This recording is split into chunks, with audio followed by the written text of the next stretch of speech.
Pinehurst, the site of the 2014 U.S. Men's Open. This story began more than a century ago, the ending still yet to be written. In the heart of the North Carolina Sandhills, at Pinehurst number 2, today's best players will walk in the footsteps of greatness. This week, skills will be tested, risks taken, fears conquered, and greatness achieved. For those who live here, they'll tell you, golf is as much a part of Pinehurst as the pines themselves. While winding their way from hole to hole, we'll witness the arching swings, the roll of the ball, the perfect shot. At the end of it all, only one man walks away the 2014 U.S. Open champion.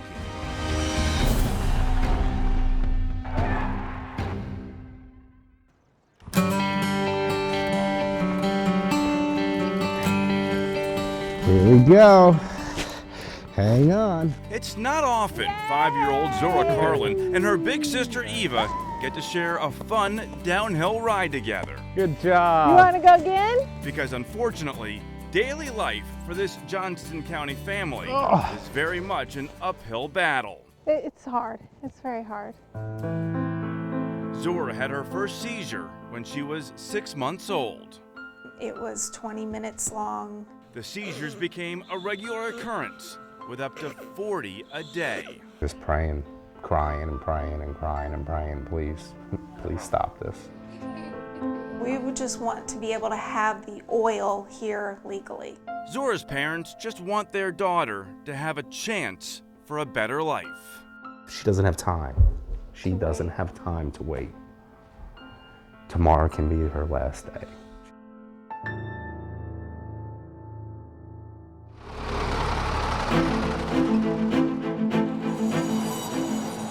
Granville County School Bus number 176. It hauls students to and from Butner STEM Elementary every day. 176 is also the lowest scoring bus in our area in state inspections. For your daughter's bus, what's your reaction? I'm pretty disgusted. Granville is now trying to earn back public trust. The system continues to work with state inspectors to improve buses, even asking for surprise re-inspections. It's a difficult job, but it's one that we can't compromise on because we're talking about the safety of our children. But it's a process. Parents like Hicks remain skeptical after one recent afternoon when bus 176 had to do a U-turn to let off her daughter because the stop arm wasn't working. I don't think I want to ever wake up or be called from work saying there's been an accident because there was failures on the bus.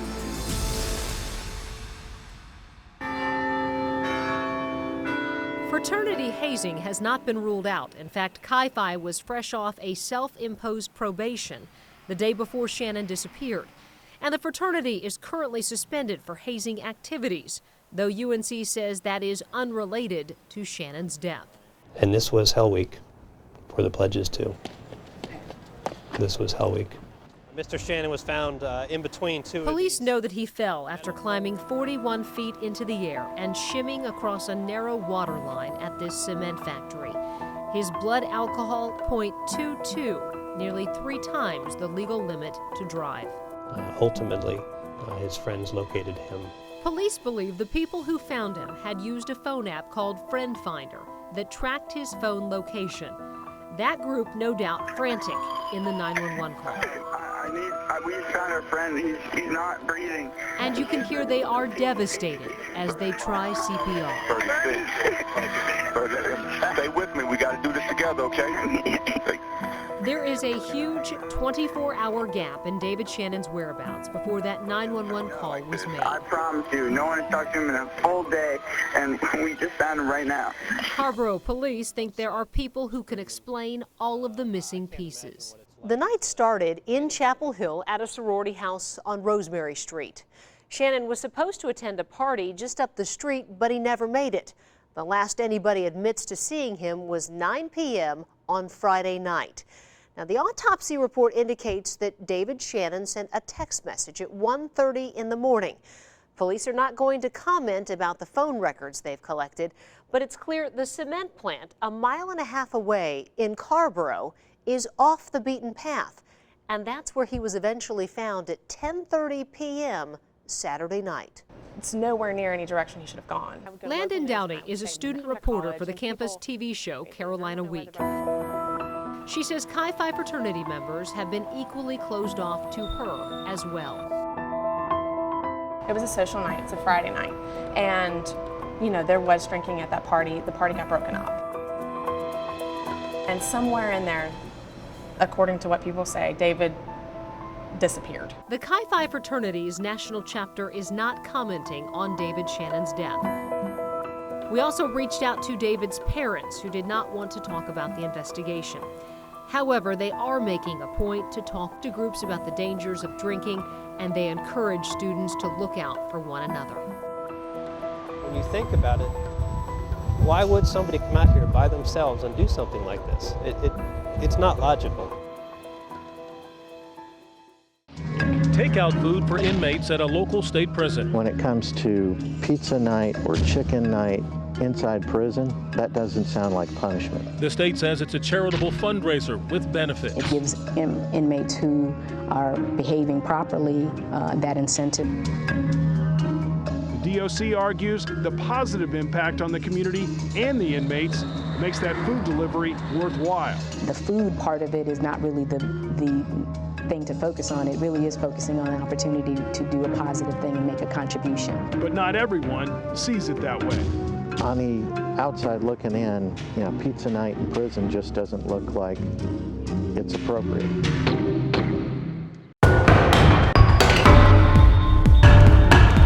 I was concerned about my health. It's a swirling mess.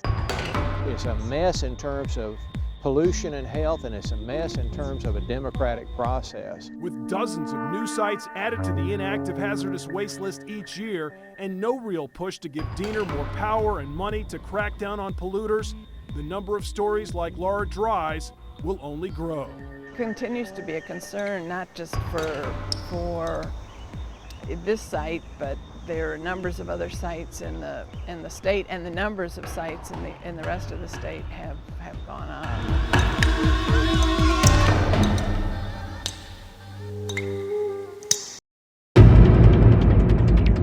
It is a global problem. Internet giant Google compromised. New York Times infiltrated. Even the Department of Defense cannot keep hackers out. But the threat is not just to government databases or bigger corporations. A competitive market Nortel could not keep up with hackers reportedly holding the passwords of 7 high-ranking executives. The quick corporate downfall that experts say should be a warning sign to others. Companies all across the planet are being hacked every single day. You know, thefts of intellectual assets are being stolen every single day.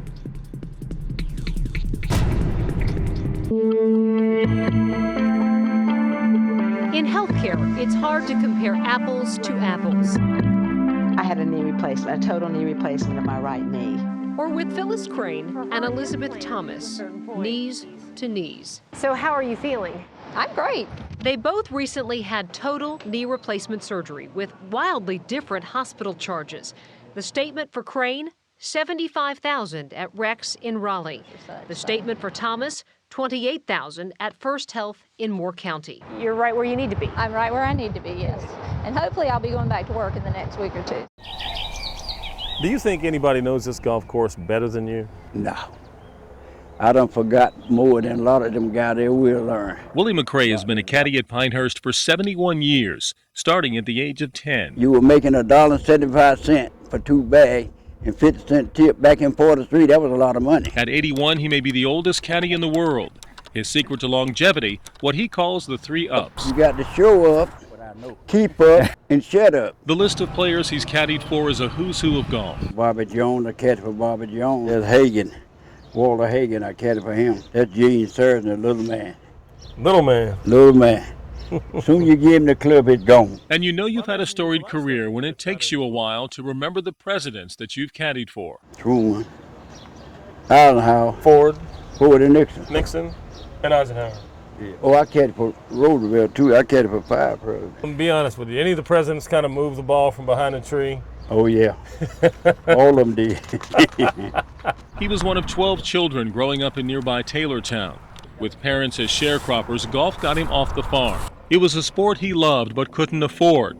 In the beginning, he had to make his own clubs. Took me a blackjack tree and cut it down, shaped it like a club, sanded it down and wrapped the handle up and started playing. This local product was candid about the personalities he's encountered in this sport. Everybody thought he was such a nice guy. I told him, I said, Sam, he one of the rottest guys that ever lived. On the other hand, Gary Player was one of the finest. Called the kids under the rope, signed autograph and all that. Yeah, it was just so great. He doesn't care much for the transformation of Pinehurst No. 2 back to its roots. He says the course is easier now than it was for the last 2 U.S. Opens. Probably 4 or 5 on the par gonna win it this year. All they gotta do is stay out of that grass. I call it love grass. Was it? Cause it hold and won't let go. But in his opinion, it is still the greatest challenge in golf. You got to know where to hit the ball at all times. Try to hit the ball in the middle of the green and 2-putt and get out of there. Willie McRae is a bona fide celebrity with a new book and rumors of a movie about his life. You caddied for me a couple of times a few Yes, years sir. ago. Yeah, I remember. Oh, you don't remember. I do. But that's okay. I appreciate you saying it. I remember the face. He's as much a part of this resort's history as the golf course Donald Ross built. And yes, Willie McRae caddied for him too. You lived a good life. Oh yeah, real good. And I thank God for it.